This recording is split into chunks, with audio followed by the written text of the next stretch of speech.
টেকনাফের পাহাড় কেন্দ্রিক অপহরণ চক্রের একটির বাহিনী প্রধান শাহ আলমকে গ্রেপ্তার করেছে পুলিশ। শুক্রবার মধ্যরাতে কক্সবাজার সদরের সমুদ্র সৈকত এলাকা থেকে তাকে গ্রেপ্তার করেছে বলে জানিয়েছে টেকনাফ থানার ওসি মোহাম্মদ ওসমান গনি। শাহ আলম বয়স 36, টেকনাফের রঙ্গিখালীর গাজীপাড়া এলাকার মোহাম্মদ আব্দুল মজিদের ছেলে। তার বিরুদ্ধে বর্তমানে টেকনাফ থানায় খুন সহ 7টি মামলা রয়েছে। ওসি মোহাম্মদ ওসমান গনি জানান, টেকনাফের অপহরণ প্রতিরোধ চিহ্নিত সন্ত্রাসী গ্রেপ্তারে বিশেষ অভিযান পরিচালনা অব্যাহত রয়েছে। এর জের ধরে গোপন সংবাদের ভিত্তিতে সন্ত্রাসী বাহিনীর প্রধান ডাকাত শাহ আলম কক্সবাজার সদরের সমুদ্র সৈকত এলাকা থেকে জেলা গোয়েন্দা পুলিশের সহযোগিতায় গ্রেপ্তার করা হয়। টেকনাফের পাহাড় কেন্দ্রিক অপহরণ চক্রের একটি বাহিনীর প্রধান শাহ আলম।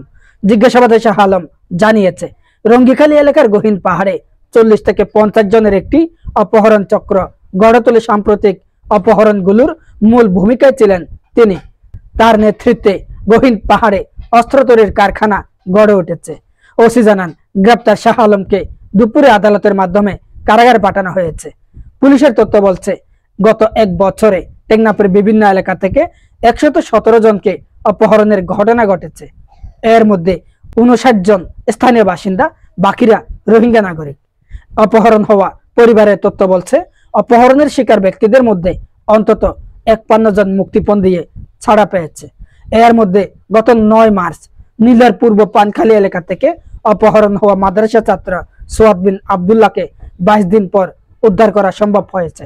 পুলিশ অপহরণ ঘটনায় ব্যবহৃত অটোরিকশার চালক ও সংঘবদ্ধ চক্রের নারী সদস্য সহ চক্রের 5 জনকে গ্রেপ্তার করেছে। 5 জনই রোহিঙ্গা। মাদ্রাসা ছাত্র সোয়াদ বিন আবদুল্লাহর বিষয়ে ওসি মোহাম্মদ ওসমান গনি জানান, এ ঘটনায় জড়িত চক্র এবং মাদ্রাসা ছাত্রের অবস্থান পুলিশ শনাক্ত করে তাকে উদ্ধার করেছে। এদিকে অপহরণকারী বাহিনীর প্রধান মুরশেদ ও হেলালকে গ্রেপ্তারে মরিয়া হয়ে অভিযান অব্যাহত রেখেছে পুলিশ।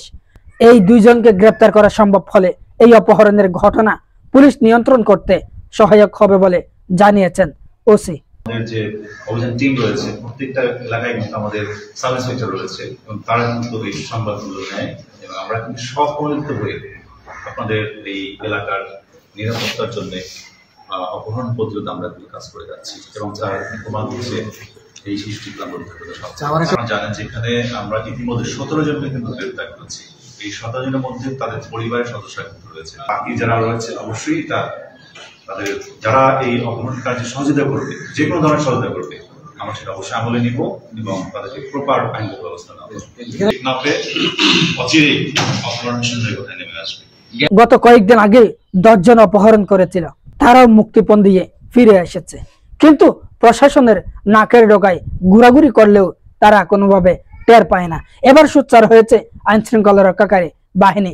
একের পর এক অপহরণকারী চক্রের মূল হোতা এবং গডফাদারদের আটক করতেও তারা সক্ষম হচ্ছে।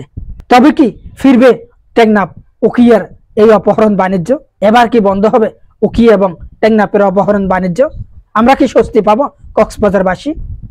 সেই প্রশ্ন জনমনে।